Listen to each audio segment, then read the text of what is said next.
Today I am sharing with you the summary of book Joy at Work: Organizing Your Professional Life. So let's begin.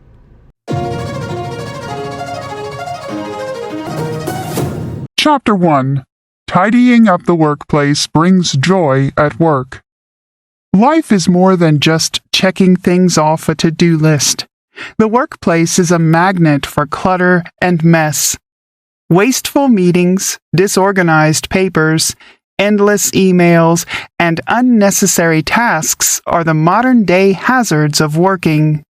One of the best ways to restore order to our job, our career, and our life is by tidying up. This summary is not just about how to tidy up your workspace, it's about how to put in order the physical and non-physical aspects of your job. It's also about making better decisions and how to spark joy in your career. Keep in mind that the key to success when tidying is this: tidy by category, quickly and completely, all in one go. Whether tidying your workspace or tidying your home, this is the essence of the KonMari method. Does this spark joy? This question is the key to the KonMari method. It serves as a simple but very effective tool for tidying the home, a personal, private space. We take each item in our hands and choose only those that spark joy, letting go of the rest. It may sound hard, but tidying the physical workspace is much simpler than tidying a home. For one thing, workspaces are far smaller with fewer categories, making it easier to decide what items to keep and where to keep them, and it takes much less time. Many people feel defeated at the mere suggestion of tidying up. They believe they can't keep up the act. Also, quite a few people don't believe they can find joy in their job. However, it is tidying up properly that makes it possible to spark joy at work. Did you know? In a survey of 1,000 working American adults, 90% felt that clutter hurt their lives. Chapter 2. Tidying improves effectiveness. Chapter 1. Chapter 2. Tidying improves effectiveness at work. When asked why some workers found it hard to be effective at work and in their lives, the top reasons they gave were lowered productivity, a negative mindset, reduced motivation, bad health, and diminished happiness. Clutter is a factor that adversely affects health. According to a study by scientists at UCLA, being surrounded by too many things increases cortisol levels, a primary stress hormone. Chronically high levels of cortisol can make us more susceptible to depression, heart disease, hypertension, insomnia, and other mental disorders. Clutter, it seems, is a magnet for misery. Marie Kondo. It is not just individuals who are affected by clutter. Clutter is bad for businesses too. Sometimes we spend hours looking for something at the office. Sometimes we lose it completely. It might be a file folder, a calculator, a memory drive, a briefcase, a laptop, or a cell phone. Not only does replacing lost items cost money, but losing them in the first place causes emotional stress and creates unnecessary waste that damages the environment. But the greatest loss is the time spent looking for them. Several studies on employee evaluations in the workplace have shown that the tidier a person's space, the more likely others are to see them as ambitious, intelligent, and calm, while yet another study showed that such people are seen as confident, friendly, industrious, and kind. Tidying up also gives rise to the Pygmalion effect. The Pygmalion effect is the phenomenon whereby students' grades improve when they sense that their teachers expect them to excel. The Pygmalion effect in work settings explains why employees' performance rises or declines to the level of expectations set for them. The findings of these studies can be summarized in 3 simple points. A tidy desk results in a higher evaluation of our capacity. This raises our self-esteem and increases our motivation. As a result, we work harder and our performance improves. Clutter doesn't necessarily improve creativity. Concerning creativity and inspiration, some individuals believe that a messy environment boosts creative thinking. However, it doesn't matter which is better, a clutter-free desk or one that is chaos. The most important thing is that you are aware of the kind of environment that brings you joy at work, that you know your joy criteria. And tidying up is one of the best ways to find out. Often, it is only after tidying up that people realize what kind of environment sparks joy for them. Are you the type who can tap into your creativity more easily once you've tidied up, or the type who is more creative amid clutter? No matter which you are, the tidying process will help you discover the kind of joyful workspace that makes your creativity bloom. Did you know? In the United States alone, replacing lost items leads to loss in productivity.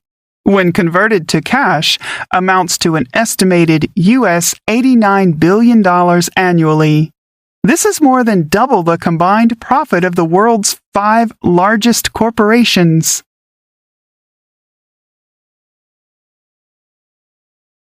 Chapter 3. Maintaining a lifestyle of tidiness requires the right mindset. Most people who have succeeded in tidying up once and for all start with a clear idea of who they want to be and what kind of lifestyle they want. But people who launch into tidying without a clear idea of why they are doing it, or with the hope that they can get someone else to do it for them, often revert to clutter even if they succeed in tidying up the first time. Visualizing your ideal work life is one of the ways to maintain a lifestyle of tidying. If you want to tidy up so completely that you never revert to clutter again, aim for one simple goal: knowing where everything in your workspace belongs. How can you achieve that? Tidy your entire workspace by category, all in one go. If you tidy the top of your desk today, the first drawer tomorrow, and another the next day. If you decide to throw out things little by little when you have time, you'll never put your space in order. Set aside a block of time for tidying. Then gather all the items you have by category and decide which you should keep and which you should discard. Once you've done that, decide where to store the things you are keeping. To tidy up properly, follow these steps in that order. If it's a real challenge to make time for tidying, if you can't set aside a block of 5 hours straight, try splitting the process into several sessions. That's what makes it possible to keep your space tidy. By learning the proper way to tidy up, anyone can achieve a joyful workspace and never rebound. When tidying, focus on the positive, on the things you love. That way, you will find tidying more interesting. No matter what your ideal work life is, the final goal is the same: to be able to work with joy. So when tidying up, what matters most is to choose things that contribute to your happiness and appreciate what you keep. There are 3 types of things that you should keep. The first are things that spark joy for you, such as a favorite pen or a photo of your loved ones. The second type is things that are functional and aid your work, things you frequently use like staples or heavy-duty packaging tape. They don't particularly spark joy, but they make your daily work easier. Just having them lets you relax and focus on your job. The third type is things that will lead to future joy. Receipts, for example, don't inspire much of a thrill, but they have the obvious merit of allowing you to be reimbursed when you use them to claim expenses. Did you know a study examining 558 words for different emotions in English concluded that 62% of them were negative compared to only 38% positive? Chapter 4. A cardinal rule of tidying is to tidy only spaces for which you have sole responsibility. Tidying only those spaces for which you have sole responsibility is one of the most important rules of tidying.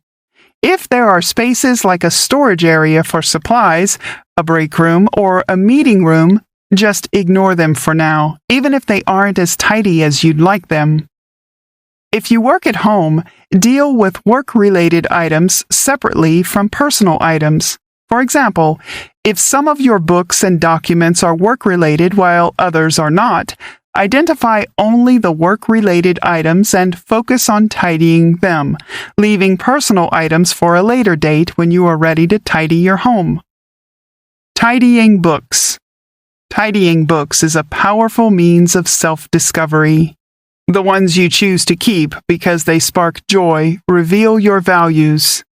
They also help you to regain your love and passion for your work. Tidying up is an epic voyage of self-discovery. Tidying papers. The rule of thumb for papers is to discard everything. This does not mean that we should eliminate papers.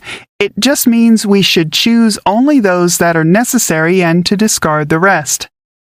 There is nothing more bothersome in our workplace than papers, which seem to accumulate before we realize it. The more papers we accumulate, the more time it takes to find particular documents or reports, and the harder they are to put in order. As with the other categories, start by gathering all your papers together in one spot and looking at each one. Papers are the only category that can't be selected by asking yourself if they spark joy. Instead, you must check the content. Even papers that are in envelopes should be taken out and checked page by page. It can be helpful to sort papers into categories while you are skimming through the content. This makes filing them when you're done quicker and easier. Papers can be broadly divided into 3 categories: pending, save because you have to, and save because you want to. The pending category includes papers that need some kind of action, such as outstanding bills and project proposals that must be reviewed. All of them should be stored in one upright filing box until you've dealt with them. That way, they won't become jumbled up with papers in other categories.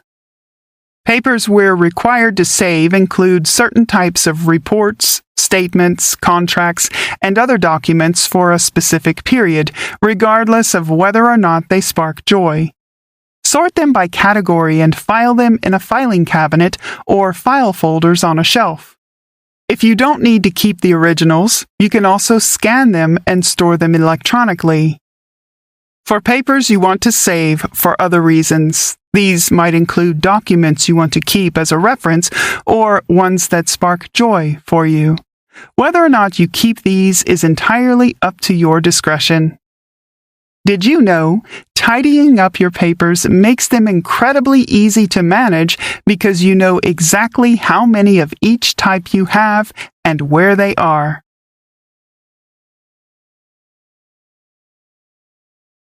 Chapter 5. Tidying digital documents does not require lots of folders. To know if you should delete a digital document or not, ask yourself the following questions. Do I need this document to get my job done? Will this document provide me with guidance or inspiration for future work? Does this document spark joy? If the answer is no to all these questions, delete the document. You may remember the contents of the document just from the file name, but you may need to open it.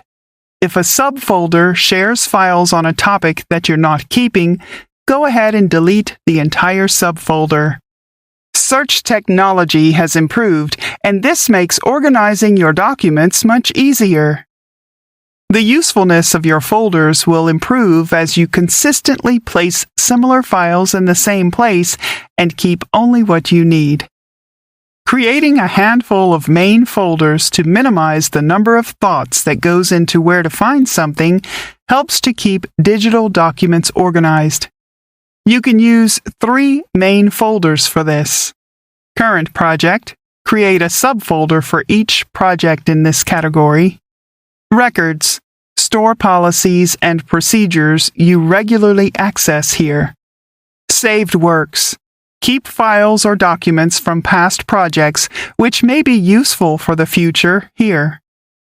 Tidying your emails and smartphone apps. We send and receive too many emails, and this stalls productivity. Studies reveal 3 main ways people tend to approach email, and all 3 can lead to problems. Frequent filers. Some people constantly clean their inboxes. They put down what they're doing, read the message, and then file it away immediately. Here's the problem. A single email interruption can require 26 minutes to pick up where you left off. Spring cleaners. A second way people handle email is to purge their inboxes every few months. No filers. A third approach is to just let email accumulate in the inbox. Managing email doesn't have to be complicated or time-consuming. Simply keep only what's needed for the future and store email in a logical set of a few folders. Processing your emails daily, reducing the number of emails you send to others, and also reducing the number of apps that are on your smartphone can aid productivity. Remember, you're the boss of your technology. Let technology advance your work life and help you see more clearly how your work can be a source of joy. Tidying your activities. Don't be so fast to say yes to every task that comes your way. The key to boosting joy at work is to spend more time on activities that bring joy and less time on activities that don't. 3 traps that could lead to activity clutter. Over-earning by working too hard for the wrong results. Prioritizing urgent tasks over important ones, and multitasking. Contrary to what people believe, multitasking is a trap, and it does not always increase productivity. Did you know research reveals 2 surprising facts about multitasking? First, it decreases productivity by as much as 40%. Second, those who multitask are typically the least capable of doing it successfully. Chapter 6. Focus on more high-stake decisions and the most valuable medium-stake ones while tidying decisions. No matter what type of work you do, you make thousands of decisions daily. Many decisions are low-stakes ones made with little effort or awareness. We'd be completely overwhelmed if we needed to deliberately think about them. The best path to take when walking to our desk, which pens to use, what to say in a quick email reply. Other decisions come with high stakes and require focused attention. We don't face these types of decisions often, but when we do, they rightfully take up a considerable amount of mental and emotional energy. Medium-stake decisions require more thoughts and efforts than low-stake decisions. When you tidy your decisions, you focus on what makes an impact. You then sort through what's worth your time and energy and what should be eliminated, delegated, or automated. Your decisions are freed from the clutter of an overwhelming number of choices, and you connect to what you're trying to accomplish. Difficult decisions suddenly feel easier to make. When it comes to the important decisions that demand your time and energy, you'll be more engaged and satisfied no matter what you pick. Tidying your network. Tidying your network involves tidying your social media pages. You can make your network a source of joy not only by having many followers, but by building one full of people whom you enjoy spending time with and helping. People who care about your development and success, and with whom you're comfortable revealing your setbacks and seeking their counsel.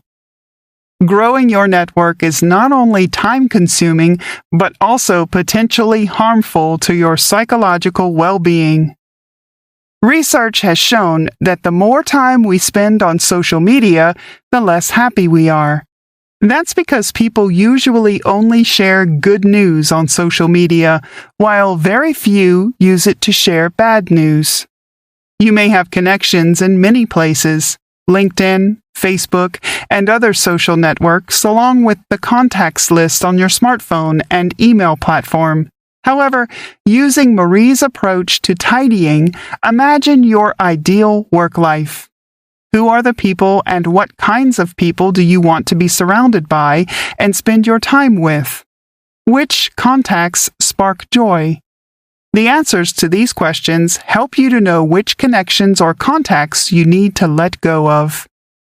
Instead of blindly saying yes to every request for mentorship, advice, or other connections, build relationships that matter the most. Replace networking with high-quality connecting, substituting large networks that often have little substance with smaller networks of connections that truly spark joy. Did you know? Researchers estimate that the number of decisions we make daily is over 35,000. Despite the thousands of decisions we make every day, another survey finds that people, on average, recall making only about 70 of them. Chapter 7. Tidying meetings increases active and effective participation.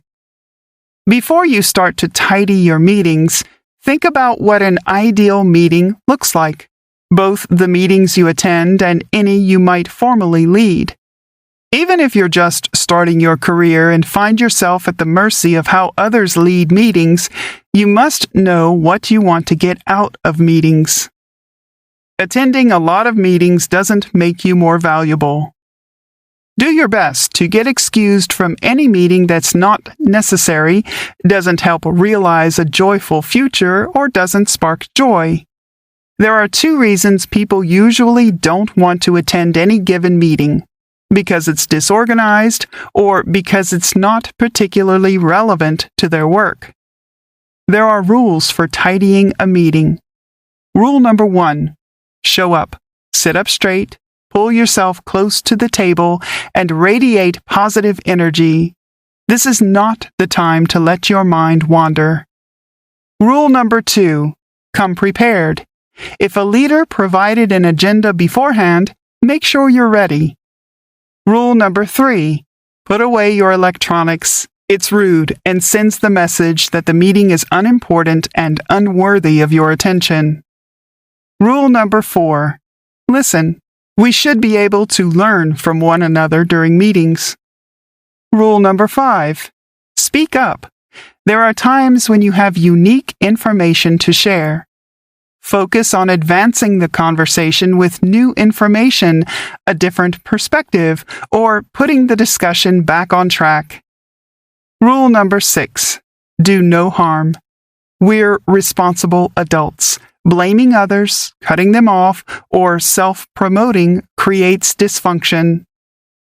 To run a tidy meeting, you must know what you want to accomplish. Think carefully about participants. State goals of the meeting in the invitation. Encourage participation, and set timelines. 2 reasons people usually don't want to attend any given meeting: because it's disorganized or because it's not particularly relevant to their work. Tidying teams. Given the nature of most jobs, it's hard to experience joy at work if the teams you're on aren't joyful.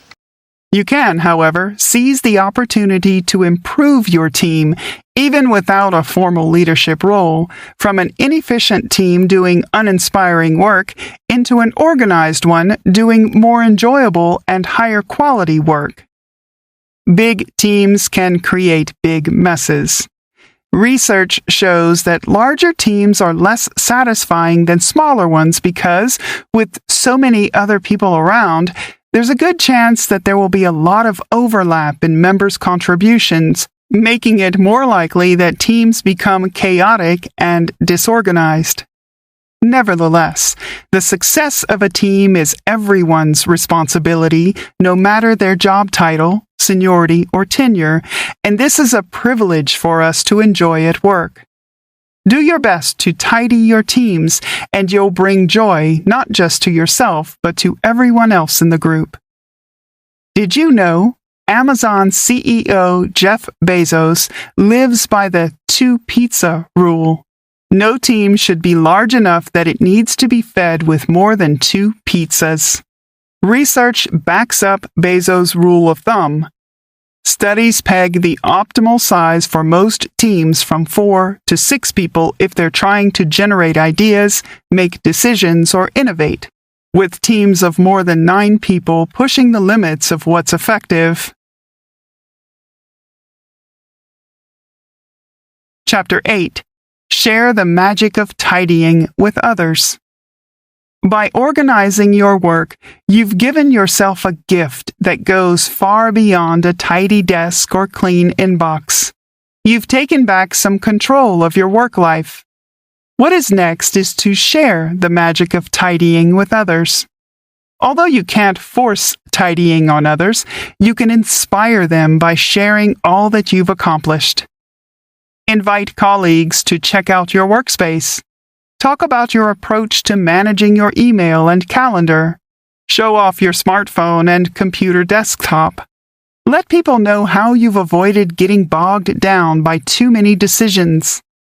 Keep building high-quality connections, and people will be moved to make their own. Explain how and why you politely request a meeting agenda.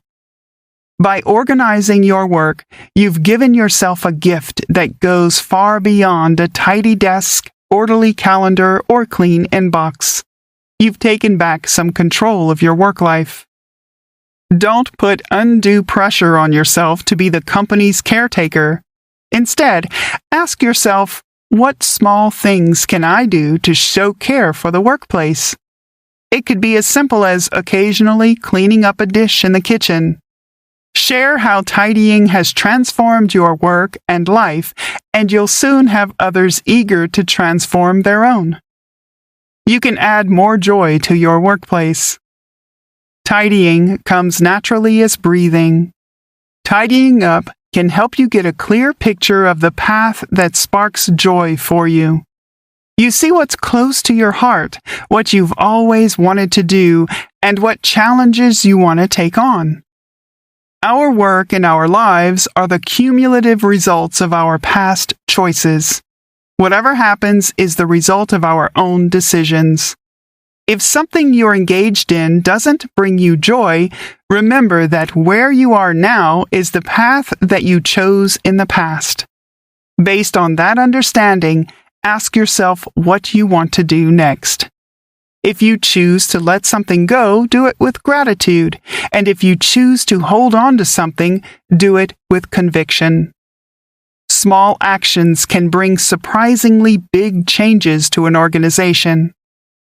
Knowing what sparks joy at work provides a guide for moving your job closer to your work-life vision. Enjoy your tidier workspace. Use the extra time and mental energy tidying created to do tasks that bring greater joy. Did you know a recent survey of 2,000 Americans finds that most people believe that expressing gratitude to a coworker makes them feel happier and more fulfilled? Yet that same survey finds that on a given day, only 10% of employees express gratitude to someone at work. Conclusion. Tidying can make us aware of the vital role that each thing or person plays in our daily life. Our work is the same and very essential. Finding meaning in our daily tasks makes our job worth doing, and this leads to joy. The attitude with which we approach our work is far more important than what kind of job we have. When we're happy and emanating good vibes while we work, as opposed to being stressed and irritable, we have a positive influence on those around us. The greater number of people like this, the more such positive energy will spread, changing the world. Tidying is also the first and most effective step towards realizing your vision of a joyful career. By trying the suggestions offered in this book for tidying up everything from physical clutter to networks, decision-making, and workspace, you can devote yourself to what you love and spark joy at work and in life. Try this. Think and get ideas about what sparks joy in your workspace. Give your imagination free rein and add lots of joy plus touches. It could be displaying a photo that brings back joyful memories, a small aroma item on your desk that will give your space a special fragrance, a beautiful candle on your desk as a decoration, or changing the background on your desktop computer to reflect each season.